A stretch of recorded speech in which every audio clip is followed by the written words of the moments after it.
21 Azər parçalanmış Azərbaycanın güneyinin uzun həsrətdən sonra bir illik də olsa özgürlüyə qovuşduğu tarixdir. 1941-45-ci illərdə Güney Azərbaycanda Seyid Cəfər Pişəvərinin rəhbərliyi altında baş verən azadlıq hərəkatı nəhayət 1945-ci ilin 21 Azər, yəni 12 dekabrında Güney Azərbaycanda milli hökumətin yaranması ilə nəticələndi.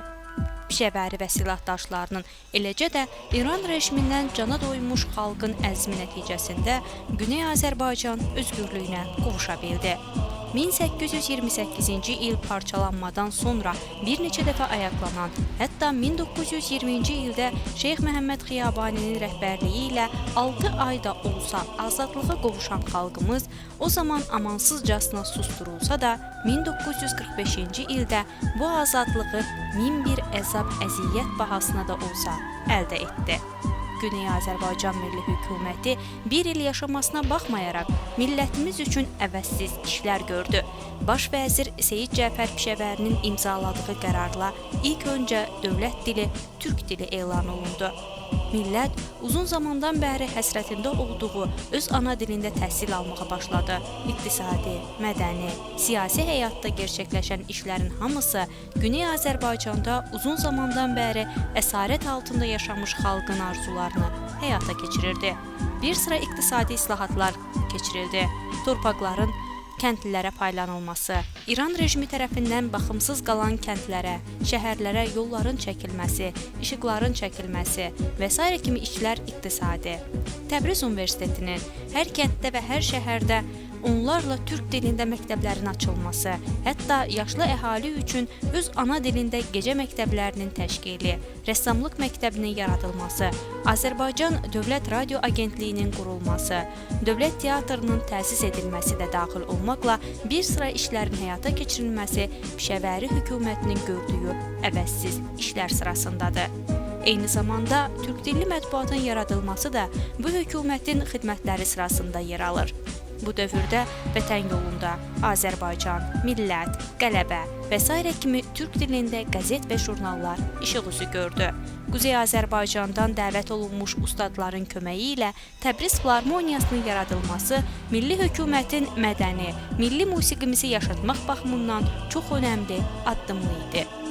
Güney Azərbaycanda gedən bu inkişafdan qorxuya düşən İran rejimi hərəkətə keçdi. Hər nə bahasına olursa olsun, Güney Azərbaycan Milli Hökumətini süqut etdirməyi qarşısına məqsəd qoyan rejim Amerika və Rusiya ilə anlaşdı və bu iki xəyanətkar dövlətin böyük dəstəyi ilə 1946-cı ilin elə 21 Azərində Güney Azərbaycan Milli Hökuməti qan içində boğularaq süquta uğradıldı.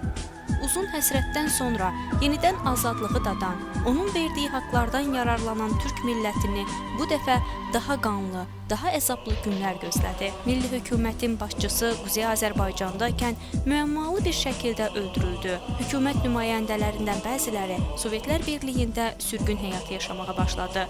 Lakin bir çoxları, aralarında milli hökumətin baş prokuroru Firuddin İbrahimi də olmaqla minlərlə Azərbaycan türkü qətl və edama məruz qaldı. Rejim tərəfindən bir ildə milli hökumətin yayımladığı türk dilində kitab və dərgilər odlara verilərək yandırıldı. Türk dilində yaradılmış məktəblər, təhsil ocaqları, eləcə də filarmoniya bağlanıldı. Əhaliyə qanlı divan tutuldu. 1 milyona yaxın Azərbaycan türkü Arazın quzey tayına mühacirət etmək məcburunda qaldı. Onlar quzeyin 34 kənd və şəhərlərində yerləşdirildilər.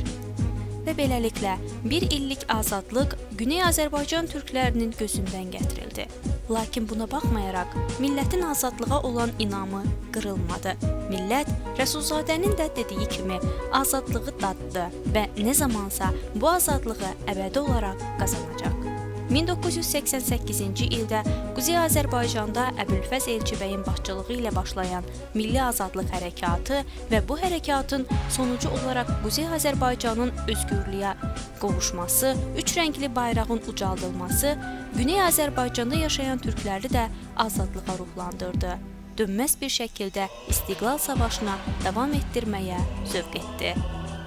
2006-cı ilin 1 xordad, yəni 22 may, 2012-ci il Urmu gölü və nəhayət 2015-ci ilin 18 aban, yəni 9 noyabr eyləmlərində biz bunu bir daha görmüş olduq. Milyonların bugün Təbriz, Ərdəbil, Urmu başda olmaqla bütün Güney Azərbaycan şəhərlərində, eləcə də rejimin başkəndi Tehranda haray-haray mən Türkəm deyə hayqırması, son illərdə milli hərəkatın simgəsinə çevrilmiş traktorun oyununda minlərlə insanın meydanlardan səsini ucaltması bu millətin əzminin qırılmamasının ən böyük sübutudur.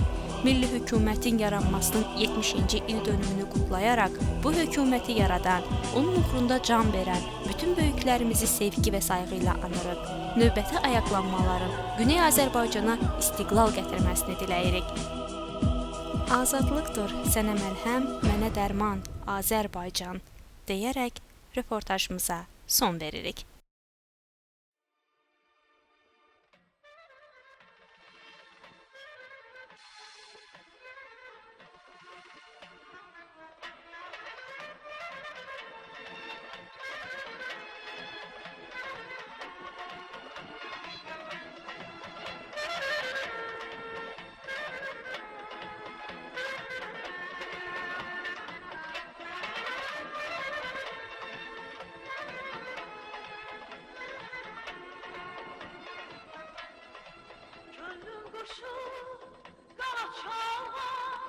Sensiz bir Azerbaycan, hoş günlerim gitmir müdam, hayalımda Azerbaycan.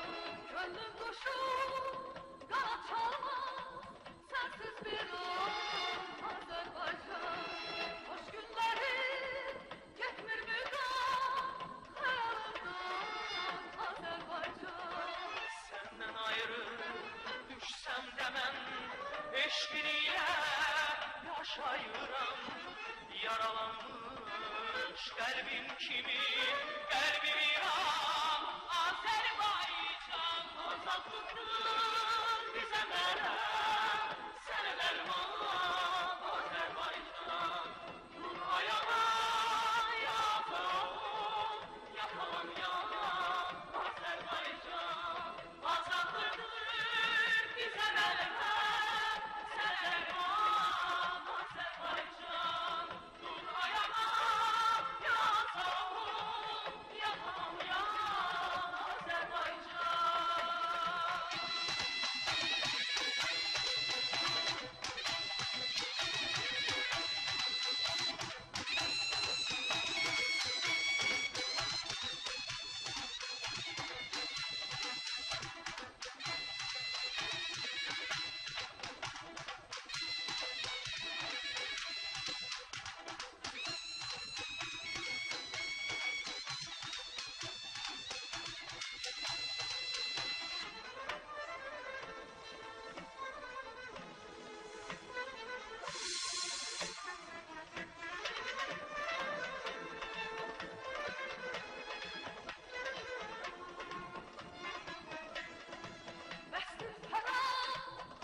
eşki mektebinde can vermeyi öğrenmişim.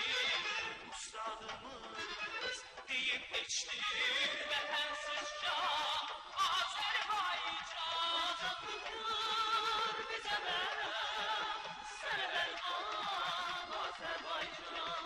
Dur ayağa, yakalım, yakalım ya, Azerbaycan. Azadlıktır